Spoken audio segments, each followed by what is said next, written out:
All right, shout out to the fam. Appreciate y'all for being this episode of the show. Shout out to FanDuel, the official sponsor of the show. Get your prop bets in at FanDuel. On this episode of the Coma, man, we're going to talk about running backs, man. How about that? Running backs. The Saints added 2 running backs to its team in the free agency cycle. As you can see, an unofficial depth chart provided by ESPN is showing you in the running back spot, Travis Etienne Jr. at RB1, Alvin at RB2.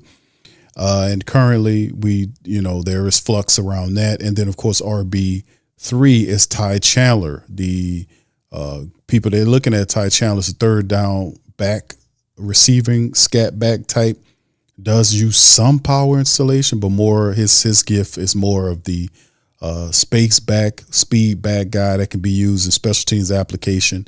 Kendre Miller is listed as the 4th back. And then, of course, you still have Devin Neal, Travis Etienne, as you can see right here on. And we go right here and see all the way in no particular order. You can see Ty Chandler with number 27, 5'11", 204, 4-year out of North Carolina. Audric Estime is wearing 22, 5'11", 227. Travis Etienne Jr., 27, years of age, and he is 215 plus 5 years out of Clemson. Evan Hall, who's 5'10", 209 from Northwestern. AK-41, who's the senior of the group, 9 years out of Tennessee, 5'10", 215. Kendre Miller, 6 feet, 220 from TCU in his final year of his rookie deal. And Devin Neal is the final of the backs, 5'11", 213 out of Kansas. So these are our running backs, quite a deep running back room. A couple of these guys going to end up on the practice squad. But nonetheless, this is the issue that despite us having this group of people, NOLA.com thinks that regardless of having those guys, that the Saints could still take a running back in the draft. Interesting. So let's cover that, and talk about that. New Orleans has a new top back committing a big money to free agent Travis Etienne, 4 years, $52 million deal to address the problem finding explosive runs. Etienne repped off about 26 runs of 10 yards or more last year, putting him in the same company as Saquon, who had 28. Christian McCaffrey had 27. Jahmyr Gibbs, who has 27. As a group, Saints running back had 20 such runs all of last season. So he's a home run hitter. Etienne joins essentially the same running back rotation as last year, but several of those players come with questions. Alvin Kamara is coming off the worst season as a professional and is entering the final year of his contract. Kendre Miller showed promise before suffering a serious knee injury in October, and he has never played more than 8 games in the NFL season. Devin Neal and Audric Estime showed glimpses in larger late season roles, but are both still situated to be complementary backs. Another recent signing, Ty Chandler, has only averaged 3.3 yards per carry once in 4 years. This is a ground attack that finished last season ranked 28th in rushing yards per game, 94.3, and 31st in yards per attempt with 3.7. The offensive line played a part in this, but the Saints running backs also gained just, get this, 1.6 yards after contact last season, which ranked 27th in the NFL. So the Saints have a lot of familiar options, right, beyond the big free agent that they just signed. But would it really be a surprise to see them to continue to address this position? How about this guy, the best running back and superstar running back of this draft? Is there room for love? Where is the love? Notre Dame running back Jeremiah Love, 6 feet, 212. Maybe the Saints pulled themselves out of the Jeremiah Love sweepstakes when they signed Etienne. But what if they didn't? Some of Kellen Moore's best offenses featured a 1-2 punch at the running back position. And if the Saints determine someone like Kamara is not a part of their immediate future, it wouldn't be unfathomable to pair Etienne with another explosive back. Without question, Love is one of the most talented players in this draft class, regardless of the position. He averaged almost 7 yards per carry each of the last 2 years. You pair him with Etienne, and New Orleans would immediately have one of the NFL's most dynamic backfields. The Saints still need a lot of good young players, and the likeliest scenario is that the Saints will fill another roster need with that top pick. Etienne signing may have been made partially with the understanding that Love would not fall to them at number 8. But if he does, they should at least consider it. How about number 2 options for day 2? Notre Dame running back Jadarian Price, 5'11", 203. Love drew the top billing in Notre Dame offense, but Price is an excellent prospect in his own right. It's not hard to view Price through a similar lens as Travion Henderson a year ago. Like Henderson, Price comes to the NFL without a toll of heavy college workload, just 280 career carries at Notre Dame. He was highly productive when he did touch the ball. He averaged 6 yards a carry in his college career, and on top of that, he provides an extra value as a return man. Price averaged a whopping 37.5 yards per kick return last year with 2 touchdowns. I believe that was tops in the country. How about another one? We talked about this before, and the Saints did scout this man. Arkansas running back Mike Washington, 6'1", 223 pounds, perhaps the best size speed combination in the draft as a running back. Washington puts himself on the map with excellent single season at Arkansas. Then he put an exclamation point on it with an impressive combine performances. He ran a 4.33 in the 40, the fastest of any running back in the class. He also posted a 39-inch vertical leap. That explosiveness showed up on the field as Washington racked up a Southeastern Conference best 16 plays of 20 or more yards. Mike Washington. How about a day 3 running back, right? Here are a few throws. Navy running back Eli Heinrich, 6 feet, almost 200 pounds. Instead of looking for a pure running back, the Saints could look for a player with more of a diverse skill set enter the Navy product. Though he was a receiver in the Navy's offense, he actually broke several school receiving records. He doesn't profile as one of NFL, but he was active as a pass catcher. He also worked extensively as a runner, racking up 1,100 rushing yards in 3 years. Now, Heinrich could play a sort of multi-purpose role, working in the slot while also taking snaps out of the backfield. And he proved that he has enough athleticism to play in the NFL. Running the 4.4 in the 40-yard dash is interesting.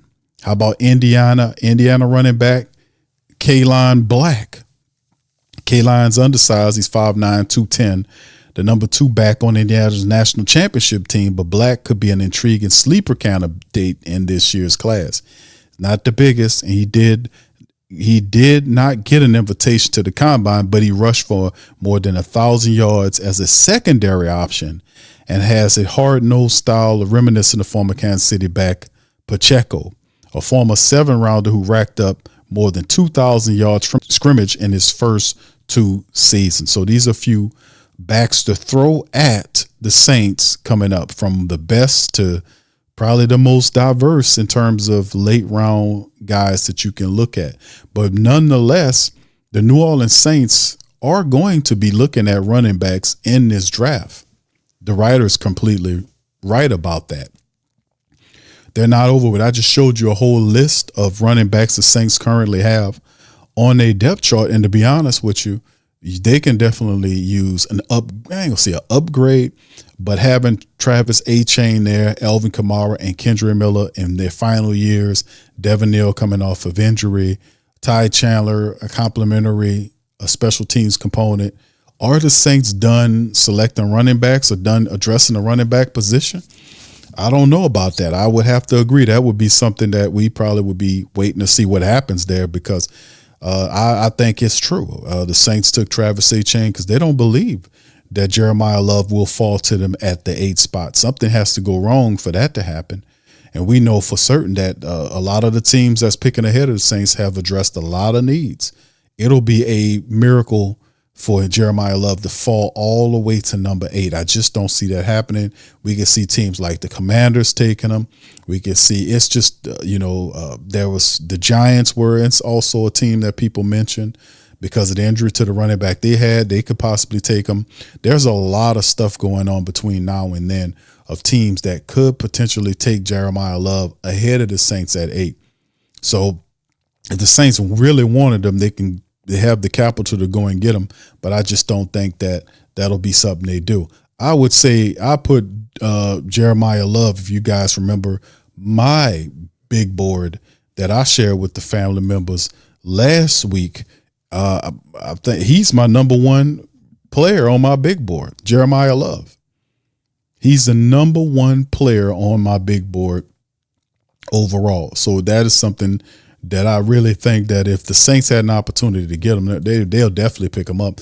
The Saints are going to do BPA. If Jeremiah Love is there, they're going to make it work. I mean, it's just a huge upgrade. You get him, you have Etienne, you just got all kind of weapons that'll be ridiculously it'll just tear people up. It'll make it insane for them to talk about trying to stop what you got going on, man. It'll be ridiculous. But nonetheless, man, what do you think about this, man? Some of the other running backs carried this. Jadarian Price is another really good option, to be honest with you, at the running back position. Draft in terms of special team application, all of that, man. So those 2 guys to me are the 2 best backs overall in the draft. And there are other sleeper backs later on in the draft. And like I said, we got our wide receiver room is jam packed, but I don't think none of these rooms are safe from the Saints going into the draft and doing BPA and adding to the rooms to kind of thin them out, insofar as find the best talent there.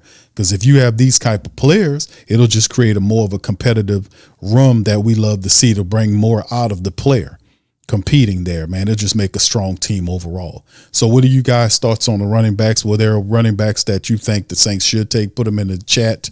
Let me be aware of the running backs that you guys like as well. Let us know what you think about if Jeremiah Love falls below 7 to us. Do he fall to 8? What do you guys think? Put it in the comment section below. That's all I got for you guys.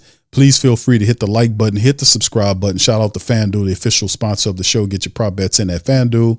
If you want to join the membership and the movement here at the Sports Coma, go to patreon.com/the Pro Media Network. That's patreon.com/the Pro Media Network for the On Q with Big Q news show, the archive, and all kind of just literally dozens of hundreds of shows over the last several years of content that is locked away for our members, our YouTube and Patreon membership champions, man, who we help, that we give all the love and credit to for helping us build this strong platform as well. And also, if you're not a part, please feel free to smash the subscribe button on our push to get 15,000, man. We really running at that thing, man. We can use your help on that. Hit that sub button and the notification bell for future content, because y'all know it's Saint time.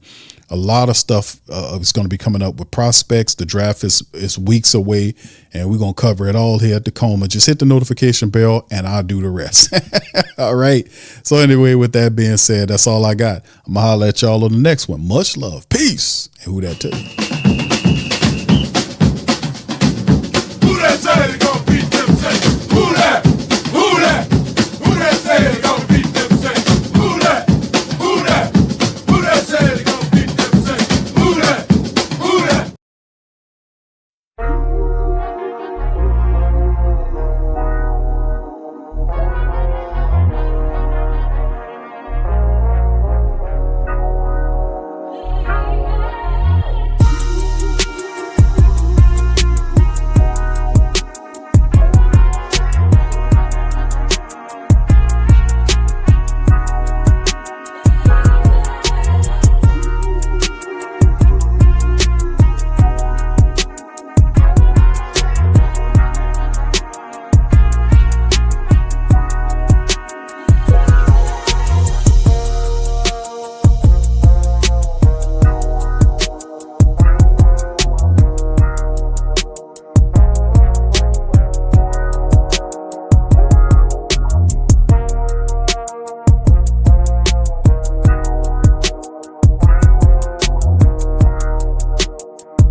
Whether you're catching up on Saints news at Jackson Square, checking Pelicans scores in the Garden District, or staying updated on LSU while grabbing coffee in the French Quarter, there's one place that keeps you connected to everything that matters in our city.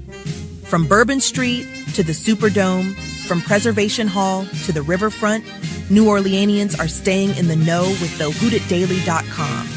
Your daily source for Saints, Pelicans, LSU, and all the sports, music, and culture that makes our city special. At work downtown, at a game in the Dome, or just relaxing by the Mississippi, wherever life takes you in the Big Easy, you can stay connected. Because when you're from New Orleans, you don't just live here. You stay in the NO. That's stay in the know. Visit thewhodatdaily.com and never miss what matters most to Who Dat Nation. Welcome to the Pro Shop, where we create authentic NOLA-inspired clothing for men, women, and children. From Saints jerseys to Pelicans gear, everything's crafted right here in New Orleans. Whether you're shopping the Pro Shop, the Pel Shop, or the Pro Shop Kids, we've got your whole family covered with genuine merchandise that represents our city's spirit. Check for links in the description section below or in the chat.